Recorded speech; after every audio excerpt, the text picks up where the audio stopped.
এই ভিডিওতে আমরা দেখব how to take 42 bit general and latch counter in GX works 2। So আমরা আসলে যেটা করব মিশিবিশির ম্যানুয়ালটা পড়ি। তো এখান থেকে আমি কিছু ডাটা আসলে কালেক্ট করে রাখছি যে আমার 32 বিটের যে কাউন্টারগুলা এগুলা কিন্তু আমি আপও করতে পারবো, ডাউনও করতে পারবো। কারণ নাম্বারিংটা শুরু হয় C200 থেকে 219।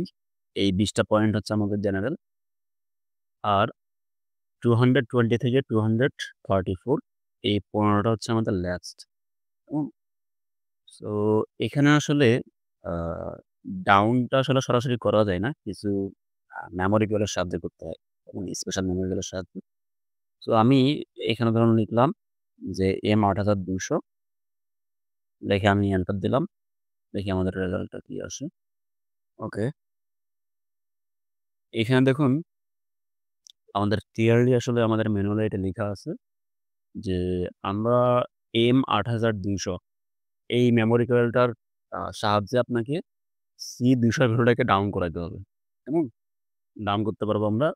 আ আমার যদি কাউন্টার নাম্বার C201 হয়, তাহলে আমার মেমোরি কোয়েলটা হবে M8201। কেমন?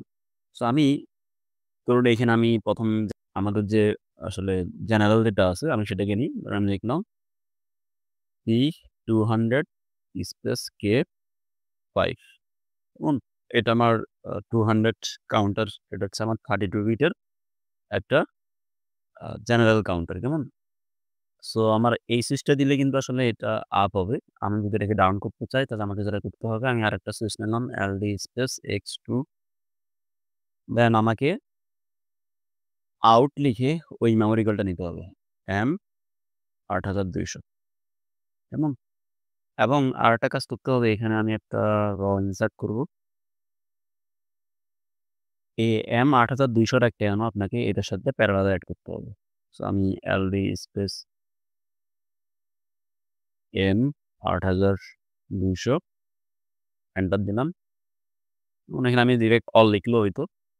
সো আমি এখানে F9 দিয়ে এটা এখানে কানেক্ট করে দিলাম। কেমন? এটা তাহলে আমার এই সুইচটা দিলে এই কাউন্টারটা আমার হাই হবে, মানে কাউন্টারটা আপ হবে। আর এই সুইচটা দিলে যখন এই মেমোরি কয়েলটা পাওয়ার পাবে, তখন যেটা করবে সে এই মেমোরি কয়েলের অ্যানোড থেকে এই কাউন্টারটাকে সে ডাউন করে দিবে। যেমন এখানে মাস্ট বি মানে এই কাউন্টার 200 এর সাথে আপনাকে প্যারালালে এই মেমোরি কয়েলের একটা অ্যানোড করতে হবে। সো আমি যদি এখন একটা 32 বিটের নিই, 32 বিটের লাস্ট যেটা আছে, তো আমি LD স্পেস X3 দিয়ে এন্টার করলাম। দেন আমি লিখলাম আমাদের লাস্ট যে কাউন্টারগুলা সেগুলা শুরু হয় 220 থেকে। সো আমি C220 K5 এন্টার দিলাম। আর এটাকে ডাউন করতে চাইলে আমার আরেকটা সুইচ লাগবে LD স্পেস X4। তাহলে আমার যেহেতু আমার 220, দ্যাট মিনস এটার জন্য যে আমার মেমোরি কয়েলটা হবে সেটা হবে M8220। হুম? সো তাহলে MOUT স্পেস M8220। দেন আমাকে এখানে একটা আমি ইনসার্ট করব। দেন এখানে আমি OR স্পেস M8220 লিখে আমি এন্টার দিই। সো আমরা যদি এখন এটাকে কম্পাইল করি, দেন আমি এখান থেকে স্টার্ট সিমুলেশন।